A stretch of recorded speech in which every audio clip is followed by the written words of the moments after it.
quickly on, do you guys receive any funding from the city? No. Through the course of the year? There's nothing at budget time or anything like that? No. Well, we're going to be applying actually for a city grant this year. I know in the past Judy has applied for a capital campaign for the actual purchase of the building, and that was approved, and that was a couple of years ago. Who applied for that? Judy Donkos, the She applied for what? when they, excuse me, I'm really thankful, but when they purchased the building where we are now, they actually applied for a grant capital campaign purchase. So. From the city? Yep, from the city. Did they get any money? Yes. I'm not sure. 200,000. Yeah, I think it was 200 or 125. I'm not 100% sure.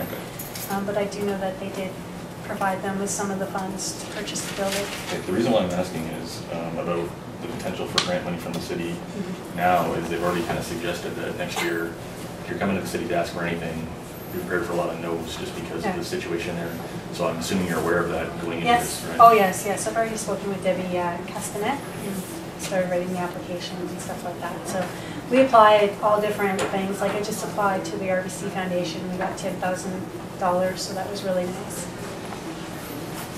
So I'm used to yeses and no's, right. You know, depending. So you're prepared for that in the event the city says sort of yes, yeah, it's not in my budget, so. Okay, it's one of those things that's nice to have. Gotcha. Do you know how much it's for?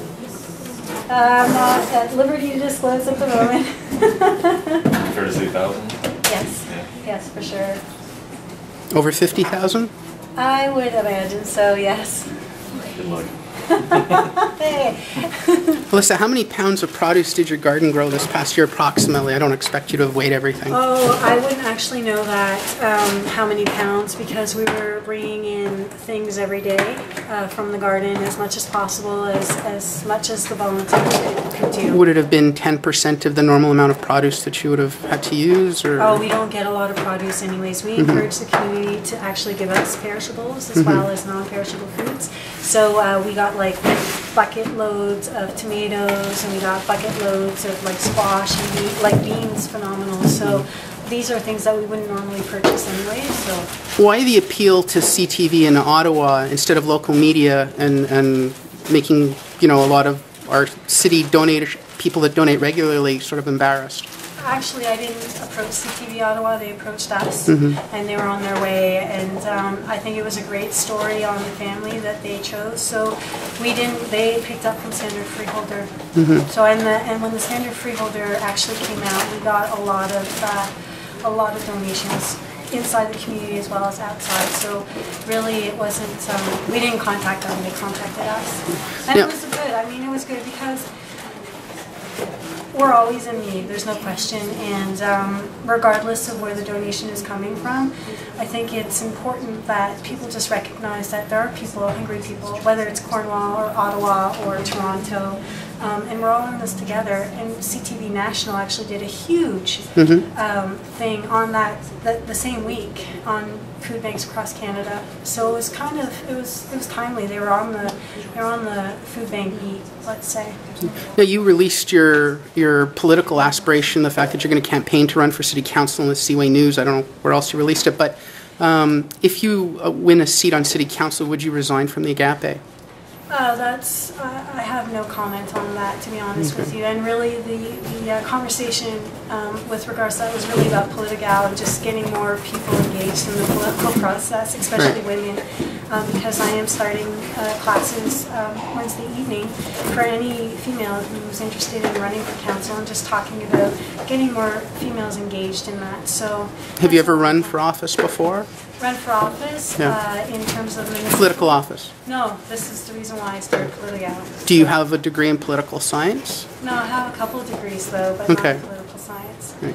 Do you need a degree in political science to run for political office? No, you don't actually. I'm just as a background, because you just said you're going to be giving courses and discussions. No, well, I'm actually, so the whole, if you go on political.ca website, the whole premise is really to get a group of people together to talk about pre-campaigning, running for council, getting councillors in to talk about the whole process, educating us how to become more politically savvy, so to speak, getting us more aware, marketing, PR, pre-campaigning.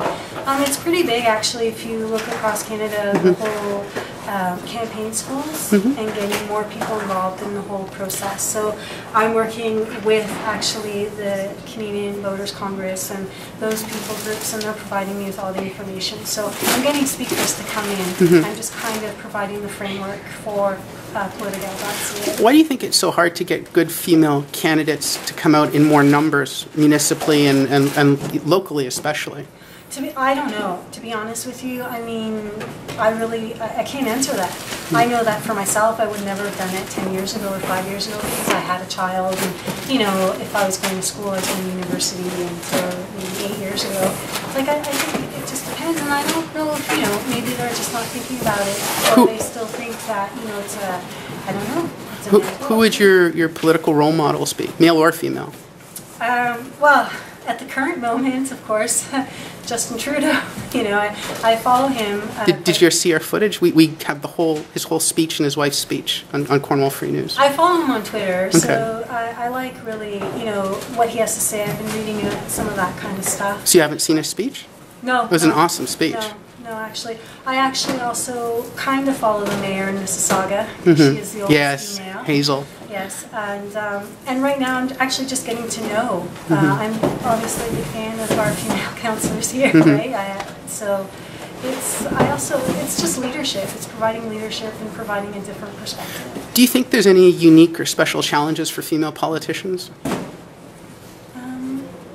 That's a really tough question because I can say the same thing for male. I think there are, you know, unique and special challenges. I think. From what I know, basically in terms of the American maybe politics, females, when you put females in the news, it's usually about what they're wearing or how they look or how they've aged and not about what they say. As opposed to when you put males in the media, it's a very different slant. So I think there's a lot of media influence on how we look at women in politics as opposed to... Really, because I worked with Elizabeth May, I was a Green Party candidate, and I rarely ever saw Elizabeth covered in that manner. Well, I'm just saying American politics because that's what there's a really brilliant movie out right now called Misrepresentation, and it covers Hillary Clinton and Michelle and stuff like that, and it really talks about that aspect. So it'd be interesting to see. I think there's a lot of challenges in general for people. I mean, time, right? We need time. All right, thank you.